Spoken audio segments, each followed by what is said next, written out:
ഇതുകൊണ്ടൊന്നും എന്നെ തോൽപ്പിക്കാമെന്ന് വിചാരിക്കേണ്ട മോളെ. എന്റെ വീട്ടിൽ ഞാൻ പറയുന്നത് മാത്രമേ നടക്കൂ. അതിനൊരു മാറ്റവുമില്ല.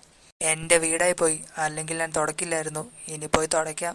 നീ കരുതിയിരുന്നോ അമല, നിനക്ക് ഞാൻ പണി തരുന്നുണ്ട്. ഞാനൊരു പാവമാണെന്ന് വിചാരിച്ചിട്ട് എന്നെ കൊണ്ട് എന്തും ചെയ്യിപ്പിക്കാമെന്നാണ് അവർ വിചാരിക്കുന്നത്. ഇതൊക്കെ എന്നെ മനഃപൂർവ്വം ബുദ്ധിമുട്ടിക്കാൻ വേണ്ടി അവർ ചെയ്യുന്നതാ. പാവപ്പെട്ട വീട്ടിലെ പെണ്ണാണെങ്കിലും എനിക്കുമുണ്ട് അന്തസ്സും അഭിമാനവും.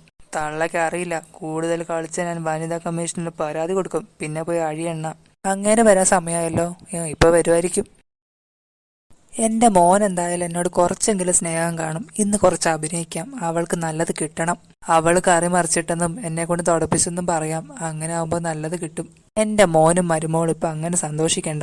അവള് കരയണം. വെറും കൈയോടല്ല അവൾ ഈ വീട്ടിലേക്ക് വന്നത്. ഒരു തരി പൊന്നുപോലും ഇല്ലായിരുന്നു അവളുടെ കയ്യില്. അവളെ ഞാൻ സ്നേഹിക്കാനോ? ഒരിക്കലും ഇല്ല. മേനോന്റെ മകൾ ലക്ഷ്മി അവൻ കെട്ടിയിരുന്നെങ്കിൽ ഇന്ന് ഞാൻ കോടീശ്വരന്റെ അമ്മയായേനെ. ആ അവസരമല്ലേ ആ അമല കാരണം നഷ്ടമായത്. അത് ഞാൻ ഒരിക്കലും പൊറുക്കില്ല. ഞാനിത് തുടയ്ക്കുന്നത് അവൻ കാണണം. എന്നാലേ കാര്യങ്ങൾക്കൊരു കൊഴുപ്പ് കിട്ടൂ. കുറച്ച് കരയുന്ന പോലെ അഭിനയിക്കാം. എന്നാലേ നാച്ചുറാലിറ്റി കിട്ടൂ.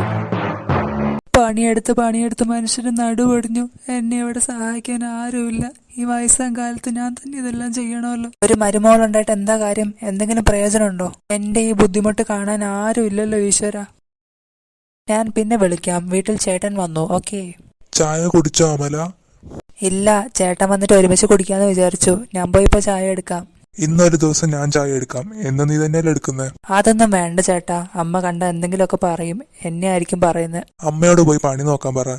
എനിക്ക് അമ്മയെ പേടിയൊന്നുമില്ല. എന്തൊക്കെ പറഞ്ഞാലും ചേട്ടൻ എന്നോട് ഇഷ്ടമുണ്ട്. അതെനിക്കിപ്പോ മനസ്സിലായി. പുറമേ കാണുന്ന പോലെ ഒന്നല്ല. നല്ല പാവം എന്റെ ചേട്ടൻ. എന്താ അമ്മയെ ചെയ്യുന്നത്? ആരാ അമ്മയോട് ഇത് ചെയ്യാൻ പറഞ്ഞ? നോക്ക് മോനെ, നിന്റെ അമ്മയെ കൊണ്ട് എന്തൊക്കെ ഈ വീട് ചെയ്യിക്കുന്നതെന്ന്. നിന്റെ ഭാര്യയുടെ അഹങ്കാരമല്ലേ ഇതൊക്കെ. ആ അമല തന്നെ കറി മറിച്ചിട്ടിട്ട് എന്നെ കൊണ്ട് ഇതെല്ലാം തുടപ്പിക്കുക. നിനക്കൊരു ധൈര്യമില്ലല്ലോ. അച്ഛനില്ലെങ്കിലും ഒരു കുറവും അറിയിക്കാതല്ലേ ഞാൻ നിന്നെ വളർത്തിയത്. അതിനുള്ള സമ്മാനമായിരിക്കുമല്ലോ ഇത്. അവൾക്ക് ഇത്ര അഹങ്കാരമോ? ഞാൻ കാണിച്ചു കൊടുക്കാം അവൾക്ക്. എനിക്ക് ചോദിക്കാനും പറയാനൊക്കെ ആളുണ്ടെന്ന് അവള് മനസ്സിലാക്കട്ടെ. സംഗതി ഏറ്റെന്ന് തോന്നുന്നേ. അവക്കിന്ന് നല്ലത് കിട്ടും. അവക്കൊരടി കിട്ടിയിട്ട് വേണം എനിക്കൊരു പായസം വെക്കാൻ. എന്താ ചേട്ടാ, ചായ എടുത്തില്ലേ? ഞാൻ എന്തെങ്കിലും സഹായിക്കണോ? നീ എന്റെ അമ്മയെ കൊണ്ട് നിലം തുടപ്പിക്കുവല്ലേടി? നിനക്ക് എവിടുന്നാണ് ഇത്ര ധൈര്യം കിട്ടിയ? എന്തിനാ ചേട്ടാ എന്നെ അടിച്ച്? ഞാനൊരു തെറ്റും ചെയ്തിട്ടില്ല. നിങ്ങളുടെ അമ്മ തന്നെ കറിയൊക്കെ മറിച്ച്. എനിക്ക് നിന്റെ ന്യായമൊന്നും കേൾക്കണ്ട. എന്റെ അമ്മയെ കൊണ്ട് പണിയെടുപ്പിക്കാനൊന്നും നീ ആയിട്ടില്ലടി. അധികം കളിച്ചാല് നിന്നെ ഞാൻ പെട്രോൾ ഒഴിച്ച് കത്തിക്കും. ആരും ചോദിക്കാൻ വരില്ല. എന്നെ നിങ്ങൾക്ക് എന്ത് വേണമെങ്കിലും ചെയ്യാലോ. അടിച്ചാലോ തല്ലി കൊന്നാലോ ആരും വന്ന് ചോദിക്കില്ല. അതല്ലേ നിങ്ങളുടെ ധൈര്യം. സന്തോഷായി മോനെ, എനിക്ക് സന്തോഷായി. നീ എനിക്ക് വേണ്ടി ചോദിച്ചല്ലോ. ഇതെല്ലാം നിങ്ങളുടെ പണിയായിരുന്നല്ലേ തള്ളേ. നിങ്ങൾക്ക് എന്തിന്റെ കുഴപ്പമോ തള്ളേ? നീ എന്താ വിചാരിച്ചേ? എനിക്ക് ചോദിക്കാനും പറയാനൊന്നും ആരും ഇല്ലെന്നോ? നിനക്കിപ്പോ അവന്റെ കയ്യിൽ നല്ലത് കിട്ടിയില്ലേ? ഇനി ഇങ്ങനെ കിട്ടണ്ടെങ്കിൽ ഞാൻ പറയുന്നതൊക്കെ അനുസരിച്ചോ. അതല്ലെങ്കിൽ എന്റെ മോനെ ഞാൻ നിന്നിൽ നിന്ന് അകറ്റും. എന്നിട്ട് വേറെ പെണ്ണിനെ കൊണ്ട് കെട്ടിക്കും. നോക്കിക്കോ.